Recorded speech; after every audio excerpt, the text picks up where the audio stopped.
लड़कियों जल्दी आओ अंदर, ये कमरे का क्या हाल किया हुआ है। मुझसे ही सारे काम करवाते हैं। इससे क्या हो गया? पता नहीं क्या कहूँ। एक तो तुम्हारे इस अचानक से सफाई करने के आइडिया से मैं तंग आ गई हूँ। चाहती क्या हो? थोड़ी देर सुकून नहीं कर सकते? थक गए हम लोग भी। मैं ये चाहती हूँ हमारा कमरा बिल्कुल साफ रहे। ये चादर देख रही हो, 2 हफ्ते से बिछी हुई है, बदबू आ रही है इसमें। अगर आज भी चेंज नहीं किया तो कीड़े पड़ जाएंगे इसमें। गंदे गंदे हो तुम लोग। हम लोग गंदे नहीं है, तुम हो। अभी वो लोग गए ही क्या है, ये शुरू हो गई। चलो ठीक है, कर लेते हैं। चलो असली, कोई प्रॉब्लम नहीं। हाँ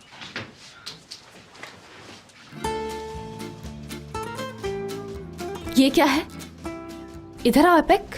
पैसे हैं, तुम उन्हें पैसे दो और वहाँ से आजादी हासिल करो। आजादी मुबारक हो तुम्हें। मुबारक हो आजादी। तुम्हें बहुत बहुत मुबारक हो आजादी हयात। यार असली, मुझे तो यकीन नहीं आ रहा। ख्वाब देख रहे हैं ना? एक बात बताओ मुझे, कहीं तुमने खुद को परेशान करके तो ये सब इकट्ठे नहीं किए? मैंने ऐसा कुछ भी नहीं किया है। ये सारे पैसे बाबा ने दिए हैं। उनके पास पैसे आ गए, उन्होंने मेरे पैसे लौटा दिए। अब तुम आसानी से इस्तीफा दे सकती हो। तुम्हें अब उस बंदर की शक्ल नहीं देखनी पड़ेगी। हाँ बिल्कुल, अब मुझे और जुल्म नहीं सहना पड़ेगा। बहुत जुल्म सह लिया, अब इस कंपनी में काम करने की कोई जरूरत नहीं है। आजाद हो जाऊंगी मैं।